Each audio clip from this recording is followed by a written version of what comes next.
Absolutely. The general should be asked, did he or did he not? Let him answer that question first. 300,000 men, women and children from the clutches of a terrorist organization. No, but General, there were 40,000, according to the UN, who were killed. Where that has been done. The entire world is going to say that terrorist movements, genuine liberation movements, are going to be called terrorist movements. Can you categorize between terrorist movements and liberation movements? How can you say that it's a liberation movement when you have your own people being taken up into arms, when you have your civilian cadres being geared up with arms, when you have taken children who should go in for education into General in Malaysia. One second. Liberation has a question for the General. General, I have one question. All these people are your people. It is not enemy. Those who are dead, those who are living, those who had undergone the suffering, they are your people, General. They are not aliens. You are not waging a war against another country. They are all our people. We have understood that. So, don't you think you should carry out that is how we liberated 300,000 people. Into the allegations? I am surprised.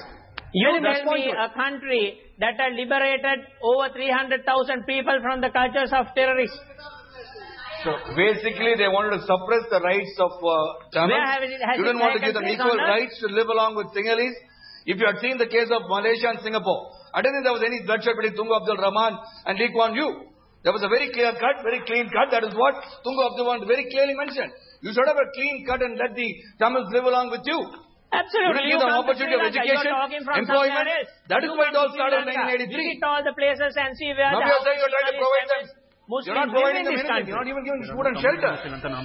You want to make the food and shelter. You're talking from somewhere else about what is happening in Sri Lanka. You come to Sri Lanka and see how it is being done.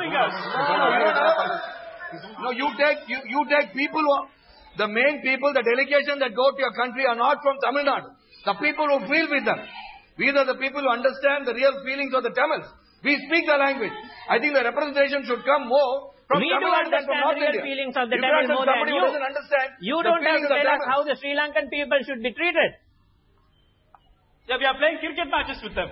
And we have treated them the best possible way. We have given them every facility. Today you go to the north and east. No, it's not a question of you're treating them well or not. The question of are you going to allow a non-biased international organization to come into investigation of war crimes?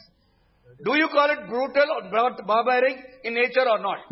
You are just going to oppose the authenticity of the very state for investigation of war crimes, even there's a war crime. There is no war crime in Sri Lanka. Mr. Kumar, let him speak. Let him speak. Economic sanctions. Mr. Kumar, let him speak. He's not allowing me to say. You've spoken, let him speak. Lots of people in the audience also want to ask the General a question. Pardon? But before that, I want to go across first, once again, to Jaswant Singh, who's with us in Delhi. Mr. Singh, the government of India seems to give the sense that we can't be too harsh, too hostile, too antagonistic towards Colombo, because then China will get very cozy with Colombo, which will not be good from India's geopolitical perspective. That's the sense the MEA is giving. That is why the Chief Minister, as a former foreign minister, do you find that to be an acceptable diplomatic consideration, Mr. Singh? I'm always extremely chary of this catch-all phrase, geopolitically.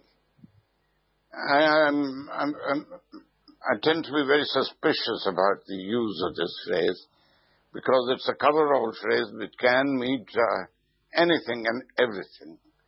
And secondly, I don't think a great country like India can determine its policies or practice its policies in apprehension of the activities of any other country.